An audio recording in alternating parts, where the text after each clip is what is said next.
মাগুরার শিশু ধর্ষণের ঘটনায় মানবাধিকারের ওপর ছুরিকাঘাত করা হয়েছে বলে মন্তব্য করেছেন বাংলাদেশ জামায়াতে ইসলামের আমির ডাক্তার শফিকুর রহমান। বলেন, ধর্ষকের সর্বোচ্চ শাস্তি নিশ্চিতের পাশাপাশি তাদেরকে সামাজিকভাবেও বয়কট করতে হবে। আর ধর্ষণ বিরোধী এক মানববন্ধনে অংশ নিয়ে ছাত্র শিবিরের কেন্দ্রীয় সেক্রেটারি বলেন, জাতীয় ঐক্য তৈরি না হওয়ায় ধর্ষণের মতো অপরাধ বাড়ছে। আরও জানাচ্ছেন শাহিদুজ্জামান সাকিব।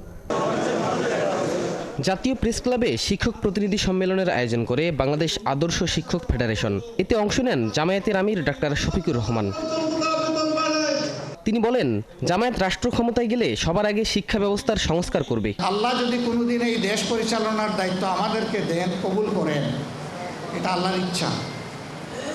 জনগণের ভালোবাসা সিক্ত হয়ে যদি আমরা যাই, তাহলে আমাদের প্রথম দায়িত্ব হবে শিক্ষার সংস্কার সাধন।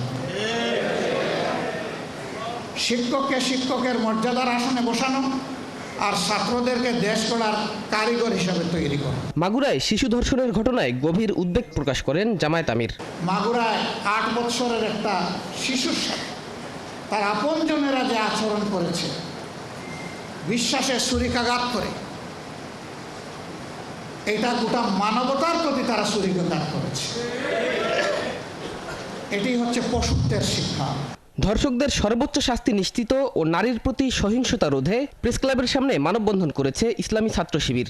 এতে অংশ নিয়ে শিবিরের কেন্দ্রীয় সেক্রেটারি বলেন, জুলাই পরবর্তী সময়ে জাতীয় ঐক্যমত গড়ে না উঠায় এ ধরনের ঘটনা ঘটছে। জুলাই বিপ্লব পরবর্তী যে জাতীয় ঐক্যমত গড়ে ওঠার কথা ছিল, এই ঐক্যমত গড়ে উঠলে এই জাতীয় ধর্ষণ, ছিনতাই, লুটেরাদের কোনো স্থানই বাংলাদেশে হতো না। শুধু আইন দিয়ে নয়, ধর্ষণ রোধে ধর্মীয় অনুশাসনও প্রয়োজন, মন্তব্য শিবির নেতাদের। আমাদের শিক্ষা ব্যবস্থায় পরিবর্তন দরকার, যে শিক্ষা ব্যবস্থা আমাদেরকে নীতি নৈতিকতা শিক্ষাবে। শাহিদুজ্জামান সাকিব, ৭১, ঢাকা।